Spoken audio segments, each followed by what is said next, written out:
Hi everyone, welcome to another exciting edition of Words, Images, and Worlds. I am always delighted to be talking with authors, creators who work particularly for young audiences in the picture book form as well as other forms.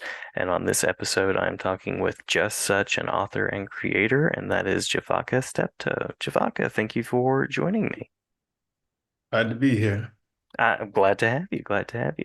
I'll mention two of the big titles that come to mind, but you've also worked on a variety of other books in the role of illustrator, collaborator, and so Radiant Child is the first thing that comes to my mind, as well as Jones Family Express. Okay. Yeah, yeah. But both of those, if I'm not mistaken, you were author and illustrator on both of those. Is that right? Correct.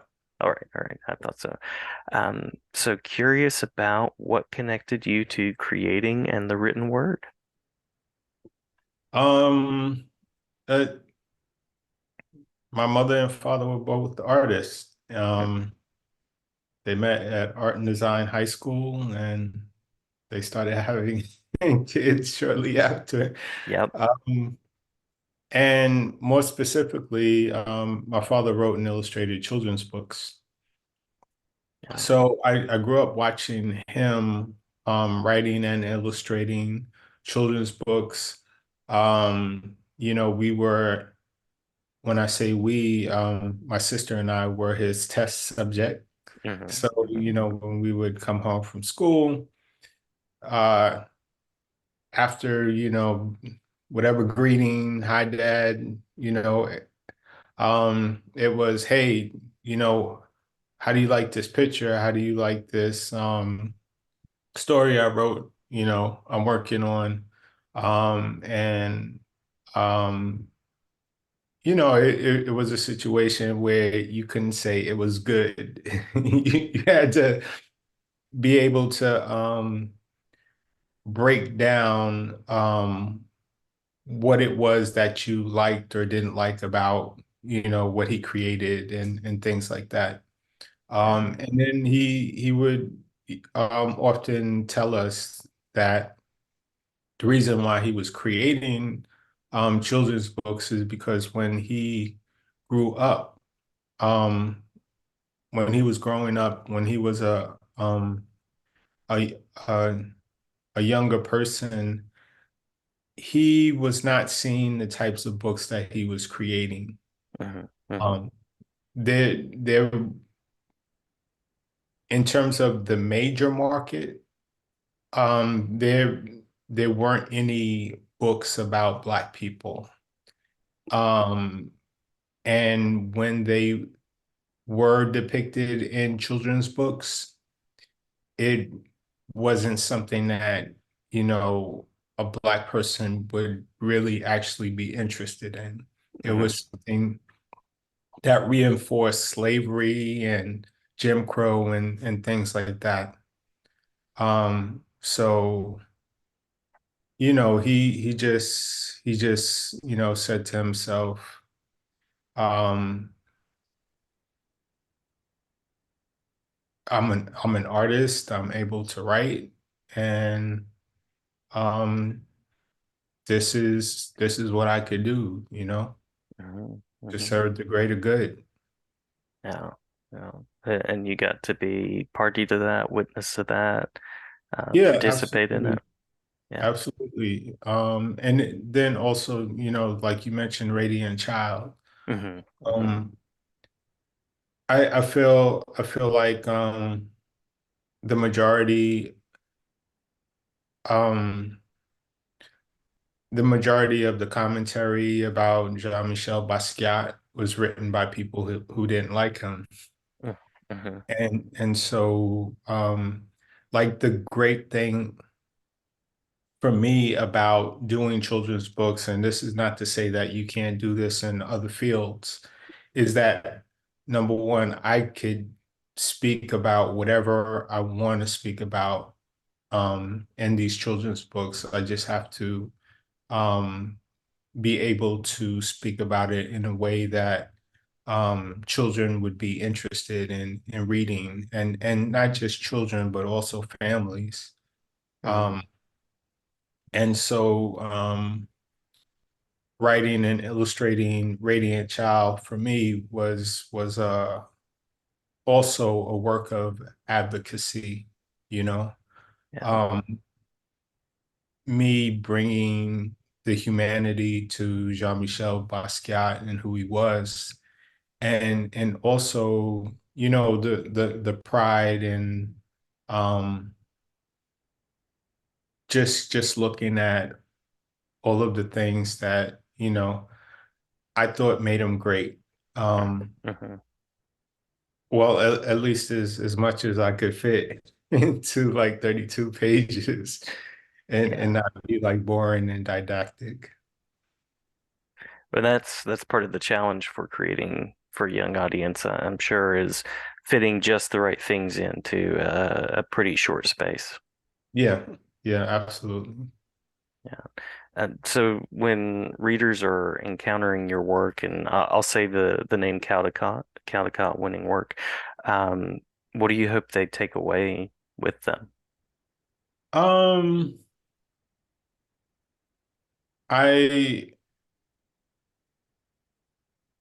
I I want people to be emotionally invested in what it is that I do, you Hmm. know. Hmm. I think is great to disseminate information, but if they are emotionally invested in what I do, then they are going to pick up another book about Jean-Michel Basquiat, look at a video about him, go to an art show. So that emotional investment activates whoever the reader, the viewer of the artwork is. Hmm. Hmm. You get to be part of that chain of inspiration and that chain of creating and tell the story. Absolutely. Yeah. Yeah. Curious about we've talked a little bit about the writing and illustrating side, but what's it like for you as someone that also illustrates as a collaborator? Um, Other people have great ideas too. And I think that I have been really lucky in my career. I've gotten to do projects that I am proud of and happy to do. And so um to me the it's fun. It's still it's not a situation where I'm thinking this is not the story that I wrote, so I'm not going to put as much effort into it, or it's like I'm still as invested because it's a story that I believe in, a story that I enjoy, and a story that I'm emotionally invested in. Mhm, mhm, Um, in terms of just like the everyday, you know, work of it. I'm not speaking to whoever wrote the story unless I personally know them or unless they reach out to me. Um, it's not something that publishing companies do. They don't say here, this is the writer of the book, blah, blah, blah, blah, blah. mhm, Um, mhm.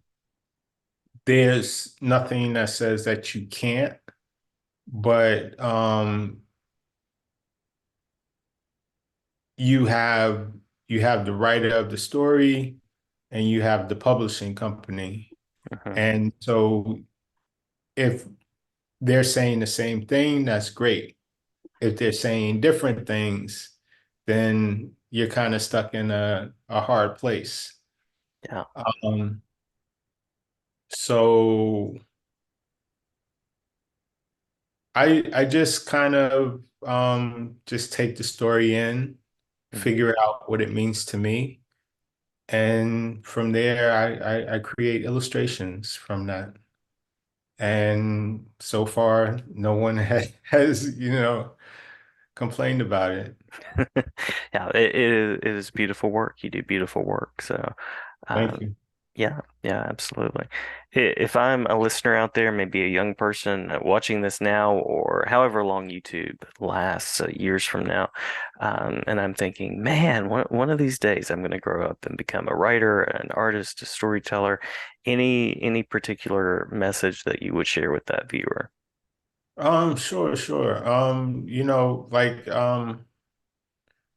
Your artwork comes from your life. And Hmm. it doesn't mean that you have to live everything that you write about or create artwork about, but you do have to spend time with it. You know, if I'm creating a science fiction story, maybe I'm reading like an article or watching a documentary or, something that is allowing me to place whoever is experiencing what I'm creating in that space with Hmm. me, Hmm. you know. Um, you are creating characters based off of personalities in your life and the experiences that you've had.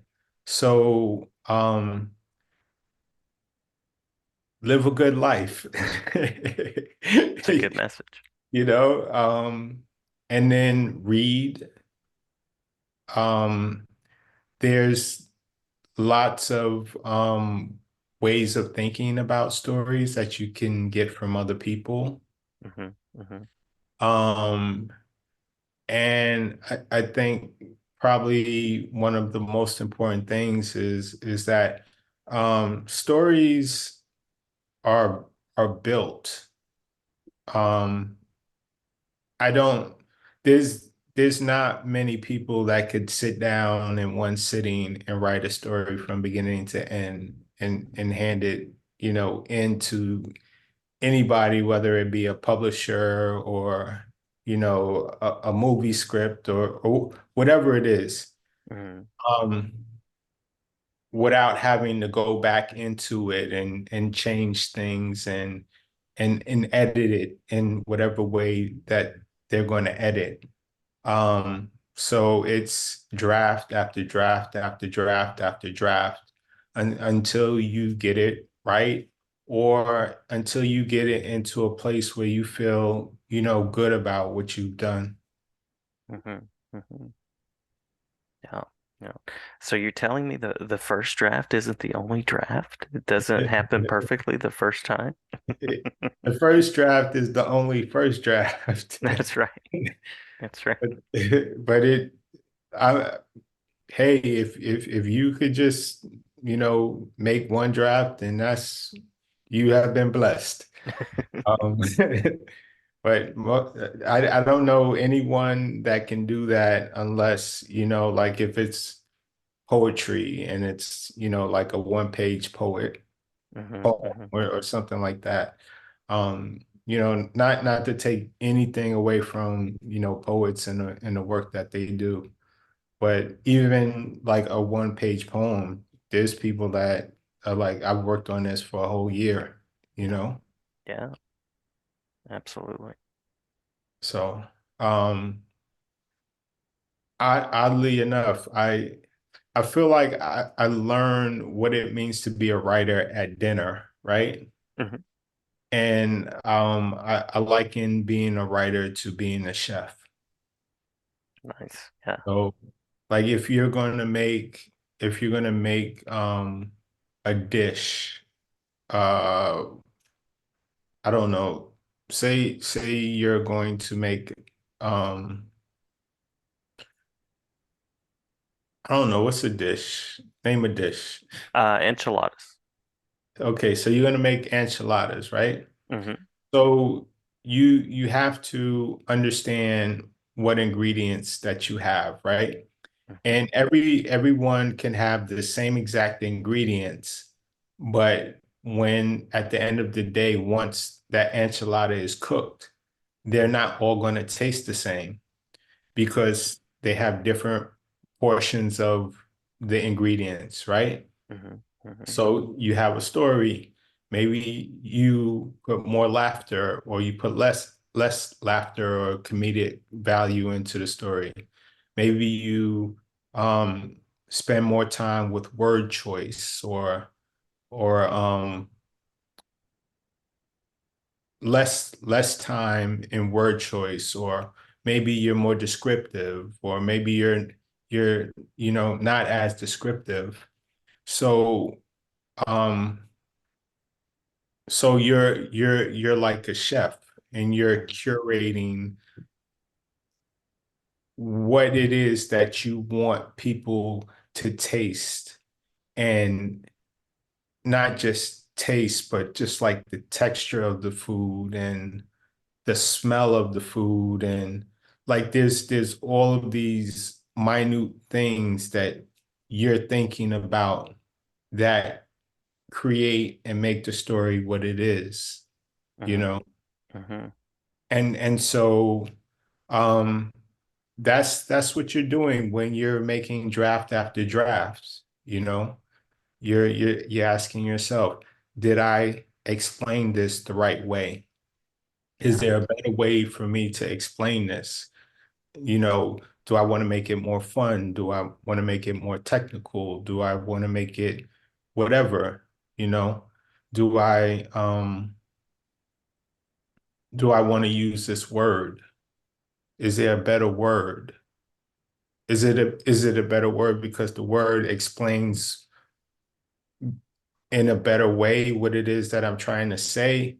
Or does it just sound better? Mhm. You Mhm. know? Yeah. And there's so many things to think about.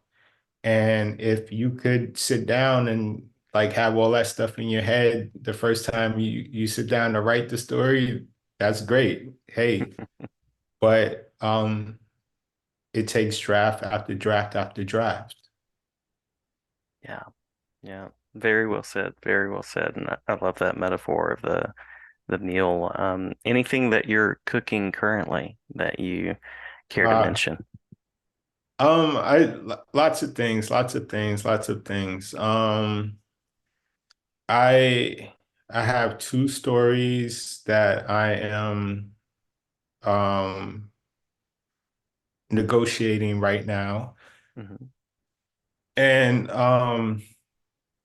the last thing that came out was Radiant Child, and that was 2017. And Hmm. so you might be thinking, what has Javaka been doing all of this time?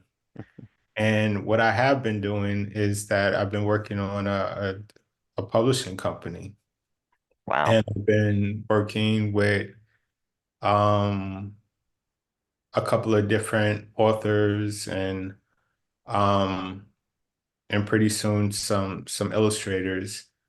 And I am going to try my hand at publishing and see how that goes. Awesome. Awesome.